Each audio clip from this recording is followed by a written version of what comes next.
for 2023, the BAC Convocation ceremony. I've been tasked with sharing some wisdom which I'm thought to possess. Some words of advice in 8 different areas. The first one is purpose.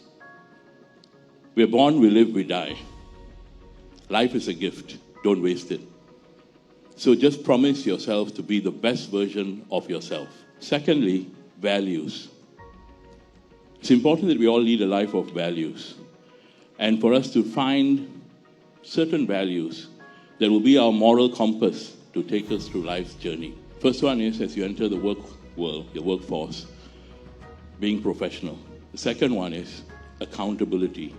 Take ownership. Third one is empathy. We all feel, we always feel that, we have things bad, but there are others who are worse off.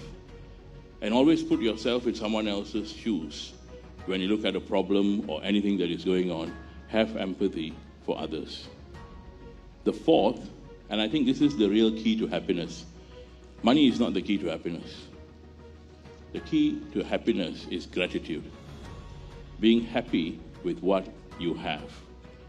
Because if you're in a quest to always chase after things, you're like that hamster on the wheel that will just keep running. I've made my first million, I want my 10 million, I want my 100 million, I want this, I want that. And you will never ever stop to just be happy. And the next one is, no virtue can be more important than humility. Always be humble. Realize that whoever you are, or whatever we think we've done, whatever we think we've accomplished, at the end of the day, we've all got a certain time on this planet, and then we leave.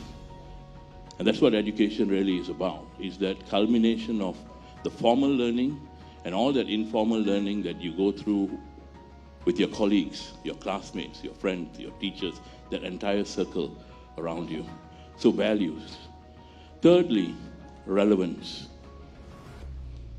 The biggest challenge we're going to face is how do we stay relevant? Darwin put it this way, it is not the strongest nor the most intelligent of species that will survive, but the one most adaptable to change. Toffler said, the illiterate of the future will not be those who can't read or write, but those who can't learn, unlearn, and relearn. And this is not just for individuals. Countries have become irrelevant, companies have become irrelevant, and the same goes for people. So, your challenge, you're not like our generation. For us, we could just go study law or medicine or dentistry or engineering or whatever, and be very happy sitting there for the next 30 years because the rate of change wasn't as fast. But today, it is a different game. And you need to be up to it. You need to continuously learn, improve, and not just within your area. So how do we stay relevant? The fourth thing, learn. You must be prepared to learn. Gandhi put it best when he says, live as if you will die tomorrow, learn as if you will live forever. That thirst for knowledge, that hunger to learn must always be there with you. Charles Tremendous Jones put it in another statement which I like. He says, the person you are today and 5 years from now will depend on 2 things. The people you meet and the books you read. The next thing is to build competencies. I am very much an advocate of what we call a polymath. A polymath is basically a person who has skills or knowledge and the ability in diverse areas. If you learn across fields, you become much more useful to the community and you will find that you are really empowered. You've got your purpose, your values, relevance, learning, and building competencies. Now look at brand. Your brand is your most important asset. In actual effect, each one of us here is a brand. And that's your single most important asset. And you have to build that brand. You have to work on building that brand and protecting that brand. And how do you do that? Every interaction with another person, be it a face-to-face interaction or online, is your brand in action. The next one is giving back. And for me, I always think, if you had 6 billion people on this planet, doing more for the world than the world has done for them, we would be living in a very different world. And why did I bring this up? Today, everyone can do, things which were not thought possible. Technology has been a great leveler.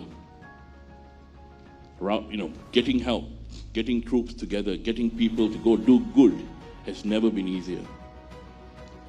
I think during the pandemic, we've got this thing called Give Back, and we have the Make It Right movement and Uplift, two organizations.